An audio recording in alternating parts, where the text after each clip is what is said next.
Bonjour et bienvenue, je m'appelle Blanche. Aujourd'hui on va parler d'un sujet très important qui est l'argent. C'est vraiment le sujet number one parce que j'ai décidé de faire une année sans achat. On appelle ça un no buy year en anglais, donc c'est vraiment une année où on va couper toutes nos dépenses qui ne sont pas nécessaires. Dans cette vidéo, je vais vous parler motivation, tous les outils que j'ai mis en place et les règles pour réussir mon année. Il faut savoir que toute ma vingtaine, j'ai mis beaucoup d'argent de côté parce que je travaillais que en saison et ensuite je partais faire des grands voyages. Donc j'ai déjà un bon petit bagage pour savoir comment est-ce qu'on peut faire pour mettre beaucoup d'argent de côté. Donc on va s'entraider et réussir cette année pour mettre plein de sous de côté et arrêter de dépenser dans tout et n'importe quoi, qui est mon cas en 2024. Donc pour commencer, il faut se demander pour toi quelle est ta motivation? Pourquoi est-ce que tu veux couper toutes ces dépenses? Je pense que la grande majorité des gens, c'est surtout pour avoir un sens de contrôle et de se sentir en sécurité. Si on n'a pas 10 000 euros de côté, on va sans doute se sentir un petit peu oppressé dans le sens où si la voiture ne fonctionne plus, si on doit soudain changer d'appartement et mettre une grosse caution pour un nouvel appartement, une nouvelle maison, ce genre de choses, il peut arriver plein de choses dans la vie où tout d'un coup on doit faire un gros chèque et si on n'a pas d'argent de côté, on va vraiment toujours se sentir comme si on peut pas respirer parce que si jamais il se passe quelque chose, ça va être un moment très difficile à passer. Si tu n'as pas 10 000 euros de côté, pour sûr, c'est une super motivation que de se sentir plus libre et en contrôle de ce que tu as dans ton compte bancaire. Une deuxième motivation, bien sûr, c'est qu'est-ce qu'on va faire de tout cet argent? Si on arrive à mettre 5 000 euros de côté cette année, 10 000 euros, 15 000 euros, on peut bien se faire plaisir à la fin de l'année, se donner un petit trophée. Donc tu peux réfléchir à quelque chose qui vraiment, pour toi, est un socle de bonheur, une pierre de bonheur, quelque chose de très important pour toi. Ça peut être un grand voyage, ça peut être de t'acheter quelque chose en particulier comme un nouvel ordinateur. Mais qu'est-ce que tu pourrais faire? Pas de tout l'argent, c'est bien quand même de garder de côté, mais d'une partie de cet argent. Pour moi personnellement, cette année, comme j'ai mon propre travail, j'ai mon propre business, je n'ai pris que 5 jours de vacances et je suis juste allée à Paris parce que cette année, j'ai pas mis d'argent de côté, donc je pouvais pas partir plus loin ou plus longtemps. Du coup, pour moi, mon but pour mon année sans achat 2025, ça serait de prendre tout mon mois de décembre off, couper le mois de décembre, arrêter de travailler et partir en Inde ou à Bali faire du yoga pendant un mois. Donc voilà, maintenant que tu as trouvé ta motivation, on va aller dedans. La première chose à faire, c'est avant même de se jeter sur arrêter d'acheter ou les règles, c'est vraiment de savoir qu'est-ce qu'il en est sur ton compte bancaire. Combien est-ce que tu gagnes, combien est-ce que tu dépenses par mois. Personnellement, moi j'ai utilisé ChatGPT parce que en fait, c'est gratuit et ça te permet d'avoir tout de suite un visuel très facile de combien tu dépenses et combien tu gagnes. Donc pour ma part, mais tu fais comme tu veux, tu peux prendre toute l'année. Moi j'ai pris 4 mois de ma carte bancaire, les 4 mois en PDF de tout ce que j'ai dépensé. Je les ai mis sur ChatGPT et là il m'a dit combien je dépensais en nourriture, en restaurant, en café, en vêtements, etc. Et c'est un mauvais moment à passer, mais au moins maintenant je connais exactement les chiffres et je sais combien je peux mettre de côté. Il m'a expliqué que si je faisais attention et que je dépensais moins dans les restaurants, les cafés, etc. et que j'arrêtais complètement d'acheter des vêtements, je pourrais mettre entre 200 et 300 euros de côté. Quand j'ai vu ça, j'étais un peu dégonflée, j'ai trouvé que c'était pas assez et c'est là que je me suis dit, fais un no buy year, une année sans achat, tu pourras mettre beaucoup plus de côté et comme ça te motivera vraiment. Moi je veux mettre 500 euros de côté par mois minimum. Donc en fait là, ChatGPT va déjà te montrer toutes les dépenses que tu fais qui ne sont pas nécessaires. Donc tu peux lui demander quelles sont pour toi les dépenses nécessaires, non nécessaires, combien est-ce que je pourrais mettre de côté par mois. Et après lui demander même des conseils sur comment dépenser moins. Il va peut-être te dire de faire des journées sans achat, des semaines sans achat. Parce que là on parle d'une année entière sans achat, mais t'es pas obligé d'aller complètement à fond. Tu peux faire une semaine sans achat par mois. Par exemple la dernière semaine du mois, tu fais aucun achat, pas de vêtements, rien du tout. Si tu veux quelque chose, tu le reportes à la semaine d'après et sans doute tu vas avoir oublié d'ici là. Tu peux faire des journées sans achat, donc un jour sur deux, le lundi, mercredi, vendredi, tu fais aucun achat. Il y a plein de façons de faire tes propres règles. En parlant de règles, je vais te donner toutes les règles que moi je mets en place pour mon année. Faut savoir que j'ai passé la grande majorité de ma vingtaine à ne pas dépenser un sou parce que j'ai mis beaucoup d'argent de côté pour survivre et que je travaillais que en saison, donc il valait mieux mettre de côté pour pouvoir partir. Pour moi, ça va pas être zéro achat dans le sens j'ai plus de mascara, j'en achète pas un autre, etc. Dès que je vais avoir terminé quelque chose que j'utilise, du coup, puisque je le termine, je vais pouvoir le racheter, tout ce qui est mascara, shampoing, etc. Donc je ne fais pas de stock en avance. Il y a des gens, ils font ça, ils font des gros stocks pour toute l'année, comme ça il y a zéro dépense, ils coupent leur carte. Moi je suis pas si extrême, je me fais confiance que je vais pas acheter une nouvelle crème, une nouvelle huile, alors que j'en ai encore à la maison. Je n'ai le droit de reprendre des nouveaux produits que si j'ai terminé le produit d'avant et reprendre exactement le même produit pour le même budget. Comme ça, il n'y a pas de réflexion.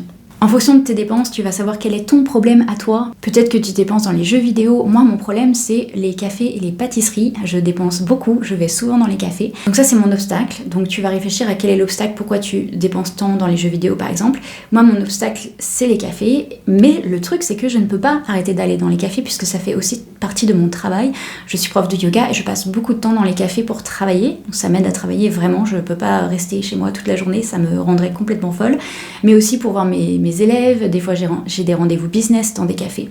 Donc j'ai fait la règle qu'au lieu de me prendre un latte à 5 € à chaque fois, je ne pourrais prendre que des espressos et des long black, des allongés à moins de 3 €. Comme ça, je continue ce petit train-train de vie, mais par contre je coupe pratiquement de moitié toutes les dépenses que j'ai d'habitude. Donc sache qu'est-ce que tu dépenses, sache quel est ton obstacle et trouve une règle qui va faire que soit tu vas dépenser 0, soit tu vas dépenser beaucoup moins. Qu'est-ce qu'il en est de manger à l'extérieur ? Et moi, ma règle que j'ai décidé de faire, c'est que je n'ai le droit d'aller au restaurant que 2 fois par mois, encore une fois, parce que je sors avec mes élèves, etc., ça fait aussi partie de mon travail, que 2 fois par mois, et je n'ai le droit que de prendre un plat principal. Pas de boisson, pas de dessert, pas d'entrée, pas de cocktail, rien, que le plat principal, donc je peux quand même aimer aller dans l'expérience et passer un bon moment, mais par contre, au niveau de mes dépenses, ça ne changera pas grand-chose. Qu'est-ce qu'il en est si on a un anniversaire ? Ça, c'est le premier truc que j'entends. Oui, mais il y a les 30 ans de ma copine, je sais pas comment je vais faire, je suis bien obligée de lui offrir un cadeau. J'ai décidé que j'essaierai vraiment de ne pas dépenser pour cette personne en utilisant mes propres talents. On a tous des talents. Moi, c'est l'aquarelle, donc je vais essayer de faire une petite aquarelle personnalisée pour la personne. Et si on a l'impression de ne pas avoir quelque chose qu'on peut offrir gratuitement, sachant que l'aquarelle, j'ai tout ce qu'il faut, je vais pas racheter de pinceau ni rien, c'est des choses que j'ai déjà. Si vraiment tu sais pas quoi faire, tu peux donner de ton temps, tout simplement. Lui demander est-ce qu'il y a un service dont la personne aurait besoin. Voilà, je te donne toute une journée, mon dimanche, je viens chez toi et on range tout ton appartement, on fait des cartons, on vend, on fait un gros lavage de printemps par exemple. C'est des choses que les gens, franchement, je trouve ça encore mieux qu'une bougie ou un parfum, de donner de son temps et être au service de la personne en lui demandant. Et bien sûr, dire aux gens que tu fais une année sans achat, c'est important parce que du coup, ils vont attendre moins de toi et ils vont aussi se mettre dans ton mindset. Donc, quand il y aura l'anniversaire, tu pourras dire à la personne, tu sais que je fais une année sans achat. Mais j'aimerais quand même te faire un cadeau, quelque chose qui te fera plaisir. Est-ce qu'il y a quelque chose que je peux préparer, un service que je peux te donner qui pour toi sera ton cadeau? Et je suis sûre que la personne, elle sera d'autant plus heureuse que d'avoir eu quelque chose de matériel que tu auras acheté en moins de 5 minutes dans le magasin d'à côté. Enfin, ce qui est important bien sûr, c'est les activités. Il y a quand même beaucoup de choses qu'on fait qui sont payantes. Donc fais une liste des activités que tu as dans ton mois. Moi par exemple, je lis des livres, mais ça va, je vais à la bibliothèque, donc c'est gratuit. Je vais au cinéma, mais du coup l'année dernière, j'ai pris un énorme package de 15 places en avance, donc là je vais continuer à aller au cinéma, mais j'aurai pas de dépenses. Tu peux te faire un budget, par exemple, jamais plus de 10 € sur une activité. Moi j'aime bien les budgets par mois, te dire non, je peux pas arrêter mes petites activités, j'aime trop ça. Je vais mettre 50 € par mois dans mes activités, mais je peux pas aller au-delà. Et donc si y a quelque chose qui coûte 50 € d'un coup, j'aurai qu'une activité, puis si ça coûte 10 €, j'en aurai 5.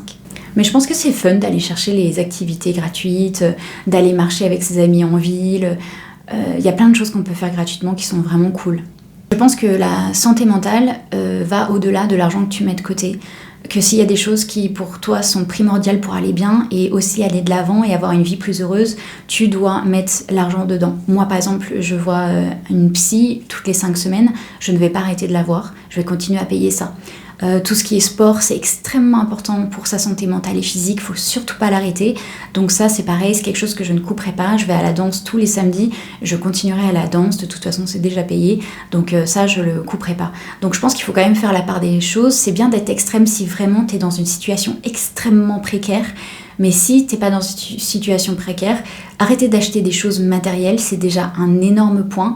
Et puis après, à côté, s'il y a des choses que tu fais toutes les semaines qui sont vraiment la base de ton hygiène mentale et physique, continue à le faire.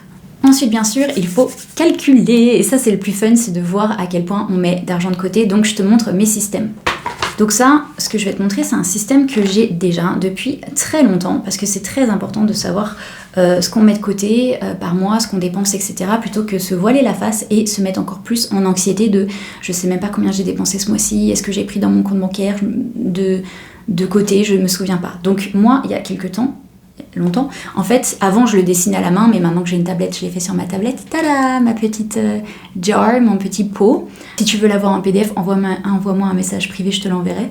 Mais du coup, ça je l'ai fait sur Canva, et c'est ma petite jar par mois où je vais savoir exactement combien j'avais de côté. Enfin, combien j'ai sur tous mes comptes, en fait, le premier du mois. Je regarde tous mes comptes, je fais la somme, ça me prend vraiment 3 minutes. Le compte carte, le compte épargne, et je fais un calcul. Et puis ensuite, je regarde par rapport au mois d'avant à quel point j'ai réussi à mettre côté en plus ou en moins. Donc c'est très très facile, plus les moins, voilà, c'est vraiment parlant, et du coup, ça nous fait vraiment nous rendre compte. Et du coup, je peux voir que cette année, en réalité, j'ai mis 0 de côté. Je suis à moins 100 € par rapport à l'année dernière quand j'ai commencé mon mois de janvier. Donc ça, c'est le plus simple pour suivre où tu en es, de combien tu as mis de côté. C'est d'avoir ce petit visuel que tu vas faire juste une fois par mois. Les premiers, tu peux mettre sur ton téléphone, dans ton calendrier. Avant, je faisais ça sur une note de téléphone. Je mettais juste janvier, 2 points. J'ai tant d'épargne, ça me fait minus ou plus par rapport au mois d'avant. Mais bien sûr, j'ai ajouté d'autres petits outils pour mon année 2025. Parce que c'est très long d'attendre un mois entier en fait à voir les progrès qu'on a fait. On a l'impression que ça va tout doucement, c'est des petits pas de fourmis. Donc moi j'ai 2 applications que je ne vais utiliser qu'en janvier parce qu'après ça la flemme, et puis j'aurais déjà été dans une routine. En janvier, si je fais attention à toutes mes dépenses, ça va être plus facile pour moi de faire des nouvelles routines et ensuite savoir exactement quoi faire en février et le reste des mois pour continuer à ne pas dépenser. La première application, c'est une application où je vais mettre toutes mes dépenses, même la nourriture, donc vraiment tout ce qui sort de mon compte. Ensuite, j'ai une deuxième application pour montrer combien j'ai mis de côté. Parce qu'en fait, c'est trop négatif de juste écrire combien tu as dépensé. Tu vas dire, oula, je suis déjà à 500 € cette semaine, il y avait ça, oh là là, ben c'est mort, j'arrête le challenge, c'est pas possible, quoi. C'est trop négatif. Du coup, ma deuxième application, elle me sert à mettre combien j'ai vraiment mis de côté sur l'instant. Dans le sens où je me connais, si je vois une magnifique robe, hier par exemple j'ai vu un pull que je voulais absolument, là il était en solde à moins 40%, et je ne l'ai pas acheté. Bon, il était quand même à 170 €. Et ben ça, je sais qu'en 2024, je me le serais sans doute offert. Mais là, la blanche de 2025, elle ne se l'offre pas, donc je vais l'écrire dans mon application que, en fait, j'ai mis de côté 170 €. Chaque fois que je vais prendre un espresso au lieu d'un latte et que je gagne 3,20 €, je vais le noter dans l'application. Comme ça, au lieu d'attendre le mois entier pour voir si j'ai enfin mis de côté, je vais pouvoir voir chaque jour, chaque semaine. En fait, cette semaine, il y a 4 choses que je voulais acheter. Ça m'a fait gagner 250 € de ne pas les avoir achetées. Je trouve ça quand même plus positif.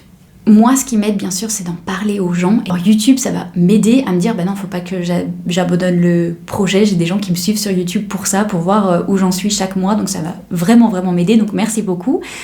Si tu veux revenir tous les mois, continuer le challenge, écrire dans les commentaires où tu en es et vraiment qu'on s'entraide, tu peux me suivre sur YouTube et mettre la petite cloche pour avoir la notification pour la vidéo du mois de janvier, début février, mon Dieu, ça a l'air si loin. Mais bonus, je vais aussi faire des mini vidéos chaque semaine pour te donner toutes mes nouvelles astuces, combien j'ai dépensé, tous les petits commentaires que j'aurai sur ma semaine. Je vais faire ça sur Instagram, donc tu peux aller me retrouver sur Instagram, blanche-inspire, et comme ça va te redonner l'impulsion chaque semaine d'essayer de ne pas trop dépenser. Je te souhaite une superbe année 2025 et que tous tes projets se mettent en place. Moi, avec mon business, évidemment, je suis toujours en train d'essayer d'acquérir de nouvelles compétences. Je m'achète des livres et cours en ligne, par exemple. Et ça, je ne vais pas du tout le couper. Pour moi, ce sont des dépenses de business, de mon développement personnel de carrière. Donc ça, si je le coupais pendant une année et que j'allais pas plus loin, ça sert à rien de mettre de l'argent de côté si l'année prochaine je peux pas faire plus d'argent parce que j'aurais pas appris les compétences de marketing, etc., de service pour gagner encore plus. Donc ça, pour moi aussi, c'est un no-go. Je vais continuer à dépenser pour apprendre et gagner en compétences. Je te souhaite une super année 2025. J'espère que tu vas faire le challenge, que ce soit pour une semaine par mois, pour 3 jours par mois ou pour toute l'année. Et on se retrouve le mois prochain. Bye!